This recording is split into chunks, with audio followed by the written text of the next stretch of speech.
பீதாசுதன் பரிசுத்தாவின் பெயராலே ஆமேன். மரியே வாழ்க. இன்றைய வார்த்தை: நீதியுள்ள ஆண்டவர் நேரிய செயல்களை விரும்புகின்றார். அவர் தம் திருமுகத்தை நேர்மையாளர் காண்பர். For the Lord is righteous, he loves justice, the upright will see his face. திருப்பாடல்கள் அதிகாரம் 11 வசனம் 7. பாவத்தோடு கடவுள் இயேசு கிறிஸ்துவை காண முடியாது, உணர முடியாது, நெருங்க முடியாது.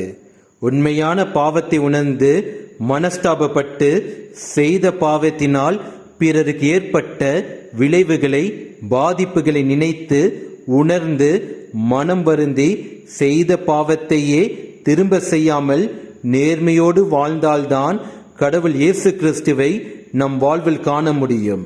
அவர் நம்மில் நன்மையான காரியங்களை அவரால் செயலாற்ற முடியும். உள்ளத்தில் உண்மையான மனமாற்றம் ஏற்பட வேண்டும். இதற்காக நம் கடவுள் இயேசு கிறிஸ்துவிடம் ஜெபிப்போம். இயேசுவுக்கே புகழ்.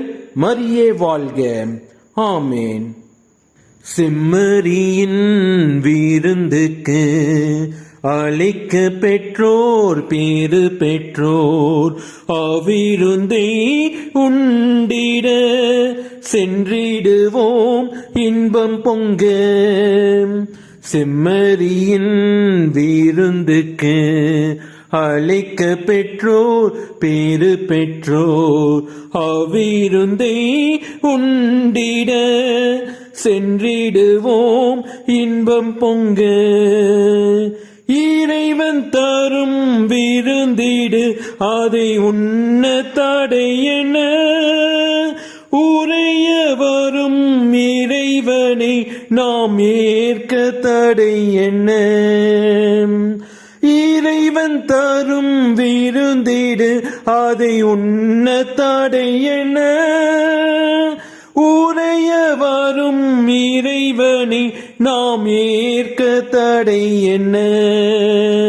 உள்ள கடவு திறந்தது அதனுள்ளே வாழுவாய், உவகை என்னும் ஒளி கொணர்ந்து என்னை ஆளுவாய்.